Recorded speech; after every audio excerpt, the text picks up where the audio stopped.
Welcome everybody, and today I'm bringing you a full in-depth breakdown of the entire Misery map from Emission 1 all the way up to Emission 20. Now obviously the map changes each time the nuke drops, so I'm just going to be covering main points of interest in each area. So without further ado, let's go ahead and hop in.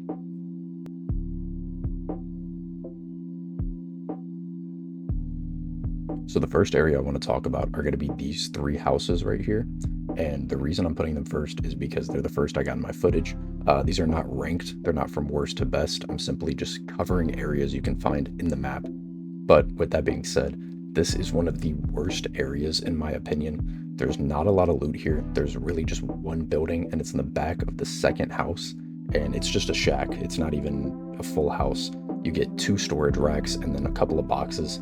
So, I mean, of course, if you're early game, definitely check it out, but later on, it might not even be worth your time. Next up, we have the military brigade, and this area always spawns right next to those 3 houses. So if you find those, you're pretty much guaranteed to find this. It's just a long row of cars, and these cars can have pretty good loot in them. As you see here, I get a broken gas mask, which can be repaired at a sewing machine. So if you get that early on, that is going to be a game changer. Moving on to a really good area, this is going to be the radio telescope. Now to actually enter the building itself, you're just going to make your way around the side. It'll be one of the 4 entrances. It'll actually have 2 dead bodies in front of it. Just go ahead, break those boxes, get inside. Once you're in the hallway, you'll find a soda machine. I highly recommend drinking from these anytime you see them. But once you push a little bit more forward, you'll find this glowing room with the storage rack right here. It's going to have a ton of ammo on it, plus a Kipperus or an AK-74 on that top rack. And then if you turn around, this often has some type of meds, plus a uniform. I found a vest with pouches, other good stuff. Not to mention there is a military box in the back of the room, which is great for storage. Moving on to the outside, we're going to have this garage area, and I highly recommend you come over here to loot this. Do not skip it because it has tons of scrap, electronics, cables, car batteries, all that stuff is going to spawn in this area, so at least give it a check. For this next one, I want you guys to let me know in the comments if you have ever gotten this area anytime before Emission 10, because I did multiple tests from my high-level Emission playthrough compared to my low-level Emission playthrough, and I never got this area before Emission 10. So please let me know in the comments if you have got it.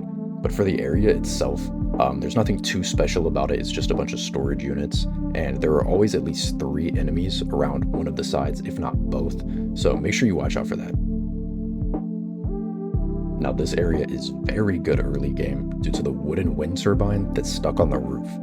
Now to get this, just make your way around the back, do a little bit of slight parkour, and you'll be up here no problem. Not only is this a guaranteed wooden wind turbine spot, this is also a guaranteed car battery location. It'll be right there in that little green tray on the floor. There's also a stash and usually an elevator worker suit or something of the type right there on that bed. So make sure you grab one if you need it. Moving on to another great location, this is going to be the Meadow field.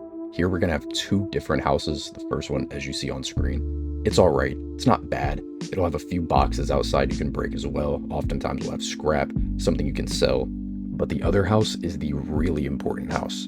In here, you're going to find a couple of boxes, but behind those boxes is going to be another wooden wind turbine. Make sure anytime you find this Meadow field to come and pick this up because they are vital.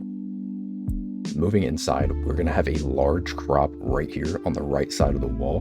Go ahead and pick that bad boy up as well, and you can get your farm started extremely early. Another place you're likely to find is going to be this logging operation. Around here, you're going to find dwarves as well. These guys are going to be a great power source, especially if you can make the dwarf generator.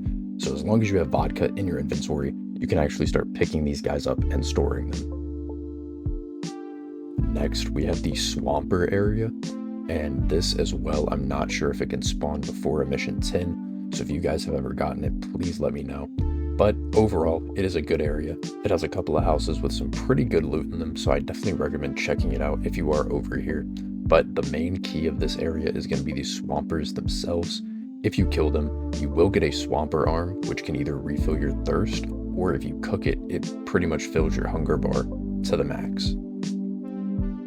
If you come across this crater right here, Make sure you have a buccal detector because this is where I find pretty much every single artifact. Right here in the bottom, I'm pretty sure it has the highest chance in the map to spawn an artifact. So if you get this location, make sure you come down here and check it out.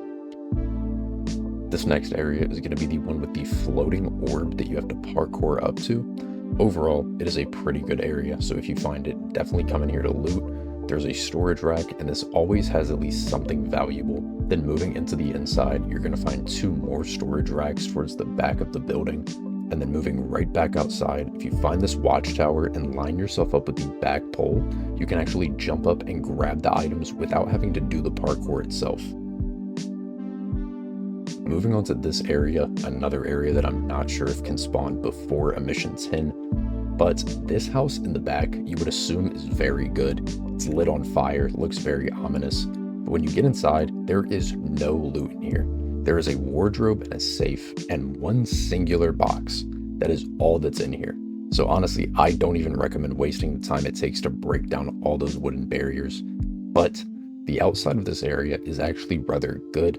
It has a bunch of storage racks and buildings that you can loot. Moving on, we have the Tracksuit Mafia hideout. These guys are always going to spawn around this area, so make sure you're careful when looting it. But often there's going to be 1 to 2 dudes wearing full Adidas tracksuits, and then at least 1 armored bandit.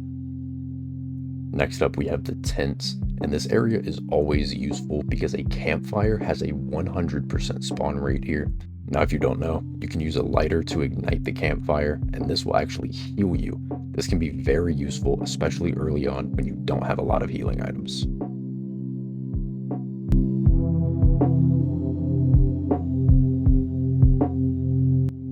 Moving into the city, this location doesn't have anywhere near the amount of points of interest as the last one, but there are a few places I want to mention.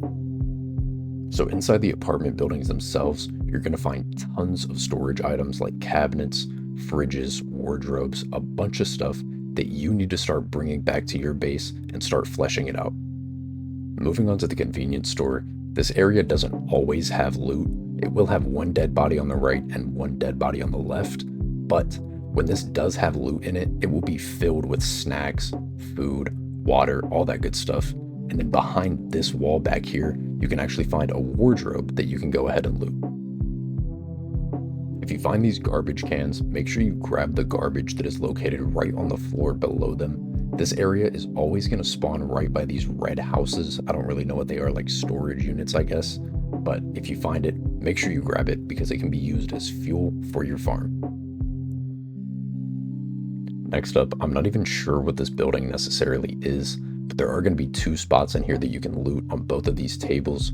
Most of the time, it's just going to be food or water, something like that. You're not going to find any big, crazy items in here, but if you are lacking on food or water, it might be worth checking out. Do not go in this building.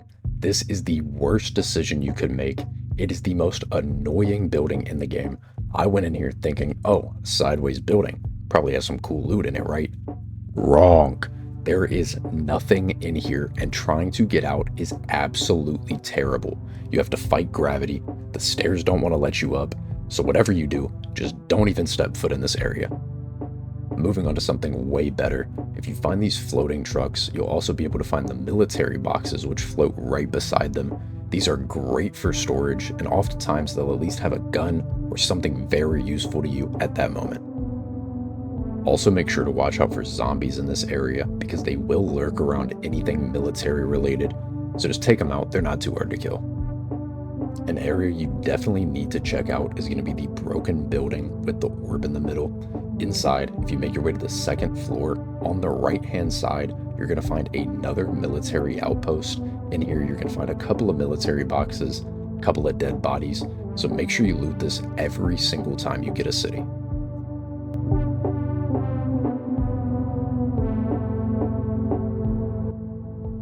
Upon entering the bunker, immediately to your right, you're going to find a wooden box, and then directly behind that, you're going to find like 20 military boxes. So if you're lacking on storage, just go ahead and pick every single one up.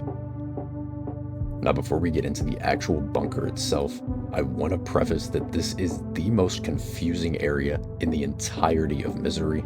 If you don't know what you're doing and you don't know the layout whatsoever, I highly recommend you bring glow sticks just as a guidance to yourself, drop them in doorways, make a little path back to the entrance, and that way you won't get lost. Now for the actual breakdown, I'm just going to be covering main areas inside the bunker. I like to call them connectors just because they connect to pretty much every single other part of the map, but there are a few areas with good loot, so I will point those out specifically. The first and my personal favorite connector is this one right here with the black orbs on screen. Of course, I always recommend a soda machine. Go ahead and drink from that. There's no reason not to. And then if you turn around immediately to your right, you're going to find this back area. It's going to have two different rooms. The first one, it's going to have a bunch of different military boxes as well as a storage rack. And then the second room, which is right across from it, is going to have a desk. Oftentimes we'll have a med kit, antidepressants, something along those lines, just to keep you going.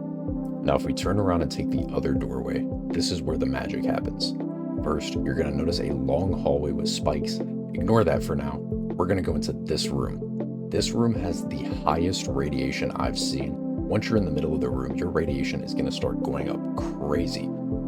If that happens, just make your way to the edge of the room and it's going to start dissipating pretty quickly. But the best thing about this area is that you can find the torn military uniform in this storage rack. Now, I'm not sure if you can find it anywhere else in the map. I personally have not. It's only been in this room right here. So let me know in the comments if you found it somewhere else. Coming out of there, we're now going to go down the spiky hallway. In here, we're going to have a new section of the map. Again, it's not always going to be this checkerboard area. It just happened to be what it is for me. But inside this main section, you're going to find a bunch of sleeping ghouls. You can also use this area to grab posters, flags, a bunch of stuff to kind of spruce up your environment. This area is great because it has 4 different doorways leading to 4 separate parts of the map. In this one right here, if you make your way down this hallway, you'll find a broken glass window. Go ahead, jump in. There's a couple of dead military bodies, as well as a military box on the back of the wall. So make sure you loot that as well as the storage rack. Moving on, we have this broken tunnel area. Obviously, as you see here, there's always going to be a gun on that table, as well as 4 military boxes, 2 on both sides of the room. Now, if we follow the tunnels all the way down, on the right side and the left side, we're going to have 2 separate areas that are going to lead to other parts of the map. So if we walk down this hallway, I am now greeted with 2 military boxes and then stairs directly in front of me. If you find the stairs, make sure you remember them because it is very easy to get lost on an entirely separate level of the bunker, assuming you're on the same level you were, when in reality you need to go back to the stairs. So remember, if you take stairs, keep a mental note so you don't get lost. And this room right here is always going to spawn on the 3rd layer of the stairs, I believe. There's going to be 2 landmines in here, so make sure you watch out for those because they are immediate run enders. Now, if you take the stairs all the way to the tippy top, you're going to find this guy right here waiting for you, so make sure you're very quiet. If you take a left, I'm pretty sure this MRE is always here as well. Keep going a little bit further, and I'm 99% sure this car battery is always there.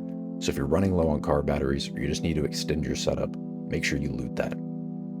Next, we have this area with the broken air vent on the ground. It's going to have 2 different doorways you can choose to go through. This one I recommend with the glowing red light. It's going to lead you into this room right here. And if you take these stairs down, it's going to take you into a little basement area. It's going to have a bunch of military boxes lining the back wall. So definitely go ahead and loot those.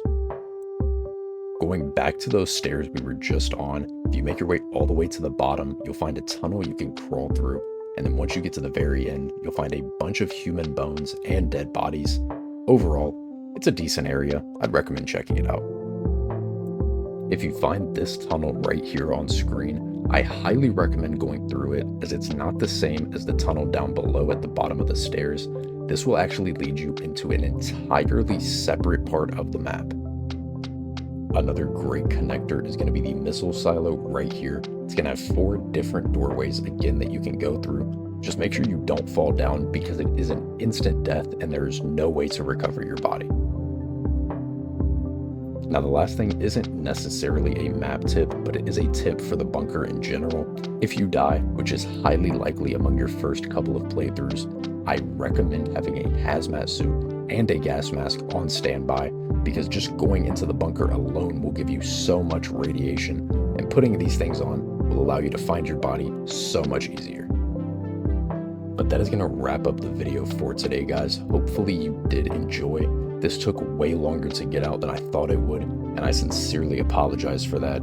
I didn't expect it to take this long. There was just a lot of comparing, a lot of going back and forth between different worlds I've made, just to make sure everything was 100% accurate. But the one thing I am asking of you guys, if you know whether or not those certain areas spawned before Emission 10, please let me know in the comments below, because I couldn't come to a 100% confirmation on that, and I didn't want to say it was 100% true if I really did not know. So I'm going to leave that, guys, up to you in the comments below.